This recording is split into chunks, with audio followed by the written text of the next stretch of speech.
Good day, children. Today in this video, we will see what is a poetic device.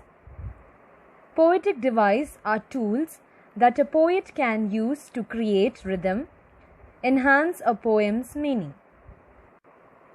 Yes, personification is an important tool. Yes, what is meant by personification? Personification is a poetic device where animals, plants, or even inanimate objects are given human qualities, resulting in a poem full of imagery and description. Out of the night that covers me, black as a pit from pole to pole. In the poem Invictus, poet has personified night. In the first line of the poem, such as out of the night that covers me, here night stands for the suffering that troubles him. So the poet has given some human qualities for night. He says that night is being suffering him and troubling him. Yes. Now the next line. Under the burgeonings of chance, my head is bloody but unbowed. The second example of personification is used in the second stanza, under the burgeoning of chance, as if the chance is human. Here the chance is given human qualities, like who can be hit by someone, as if chance is human. Who can be hit by someone? Someone can hit a chance. Yeah? So chance is given here human quality. Simile. Simile means similar. Okay? Simile is common poetic device. The subject of the poem is described by comparing to another object or subject. It is meant for comparing object or subject, using as or like.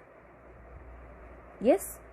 For example, be silly like a fox. So, silly people are compared to a fox. Okay. Now next. Mother, do you want pearls big as the raindrops of autumn?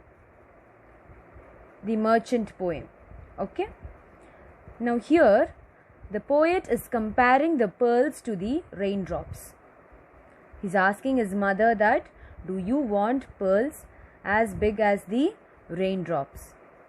The pearls are compared to raindrops. So this is called simile. Now coming to stanzas. Stanzas can be defined as groups of lines, sometimes referred to less precisely, that is, it is less exactly as verses. Okay. Now I'll tell you, poems can be broken up into stanzas, which usually share common features such as length, rhyme, or rhythm. Yes. Stanzas can also be irregular and have no regular rhyming patterns to speak of. Yes, stanzas can be irregular and they don't need a regular rhyming patterns to speak of.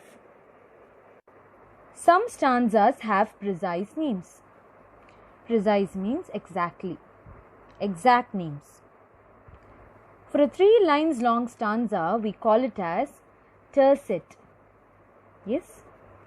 For 4 lines long stanza, the poem Invictus, we saw that there are 4 stanzas and each stanza has 4 lines of verses, which is called as quatrain. Yes, quatrain is 4 lines long stanza. Quintain is 5 lines long. Sestet is 6-lined stanza. Septet is 7 lines long stanza. Octave or octet is 8 lines long stanza. Yes? Now repeat with me. A tercet is 3 lines long stanza. Quatrain is 4 lines long stanza. Quintain is 5 lines long stanza. Sestet is 6 lined stanza. Septet is 7 lines long stanza. Octave or octet is 8 lines long stanza. Yes?